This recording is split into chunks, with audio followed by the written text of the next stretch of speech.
Hi, this is Jeremy Burgess, the Detroit market expert from Urban Detroit Wholesalers, and welcome to another episode of Detroit Investor TV. In this episode, I'm going to go ahead and cover some of the specific things that international investors need and questions that they have. This has been a long-standing request, and just getting around to do it. Sorry it took me so long, guys. First, there are no restrictions on you buying property in America, especially less than $500,000. If you're spending more than $500,000, and that's on a house, not in general, like you can spend $10 million less than $500,000 a house. There's literally no paperwork, nothing, nobody cares. They just need a copy of your ID, just like you were here in America. So there's no restrictions, so you don't have to worry about that. However, just like American investors, you do need some asset protection. If you're using a retirement fund too, there's some ways you need to set that up. Basic asset protection outline for you. Let's say you're buying 10 houses. Each house is owned by its own LLC. Typically, we name it the Street LLC. So if it's 1111 McKinney Street, that would be 11111 McKinney Street LLC.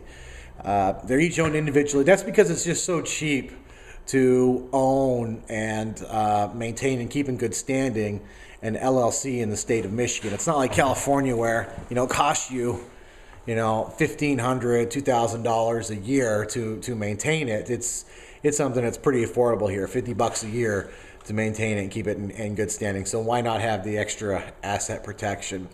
Then you can go one of two ways, but you have another entity own all 10 of those LLCs. That way you can submit one tax return. And that could be another LLC, which I do recommend. It can also be a corporation, which I don't recommend, but there are a few very small advantages, but it's more hassle than I believe it's worth. So you have this LLC at the top that owns 10 other LLCs. At the bottom, submit one tax return. You or your business, if you're Australian, New Zealand, English, whatever, owns that master, or that we call that lead LLC.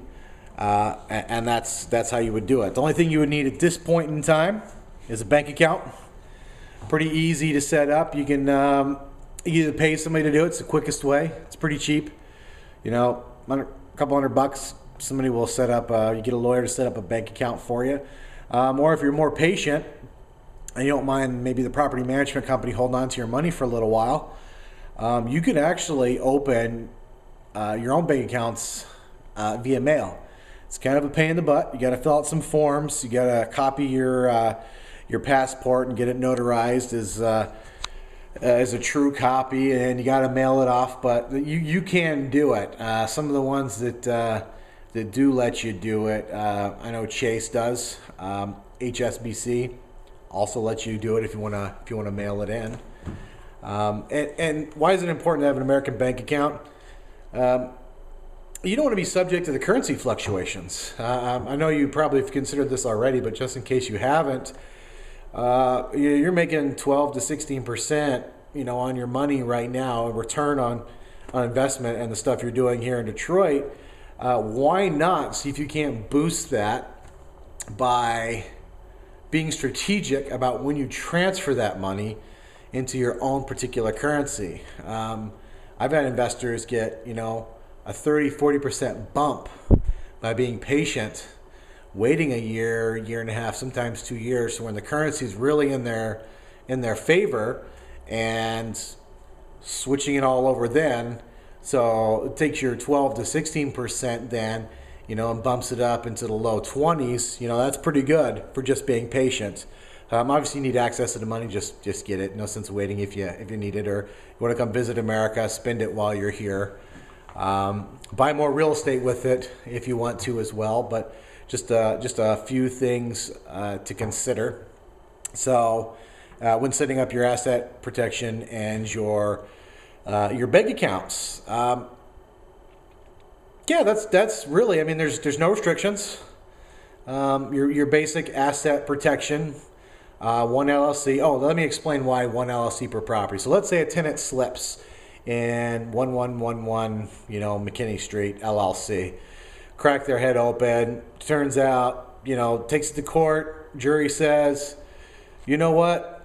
We're going to go ahead and grant they win. They're going to grant a judgment. Let's say, $1 million.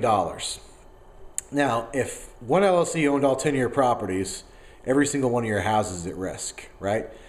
But if each individual property is actually an entity, an LLC, then the worst that can possibly happen is you lose that one property. So it really limits your risk. And for an additional setup fee of a couple $100 and for $50 a year to maintain that LLC in good standing, it just really makes sense to have that extra insurance, in my opinion. So anyway, thanks for tuning in. Getting some great comments of late and emails. I really do appreciate the feedback, guys and gals. Keep it coming. If there's a topic you want me to cover, sometimes it's hard to put myself in your mind and say, well, what kind of information are they looking for? Do they need or they cannot find other places? Let me know. I would love to, if possible, fill that need and share that information with you if I know about it. So leave a comment, preferably, or shoot me an email. I know a couple of you shoot me an email. I do appreciate it. And I will put that in line for another Detroit Investor TV episode. All right. Once again, Jeremy Burgess, Detroit Market Expert. Catch you later, guys and gals.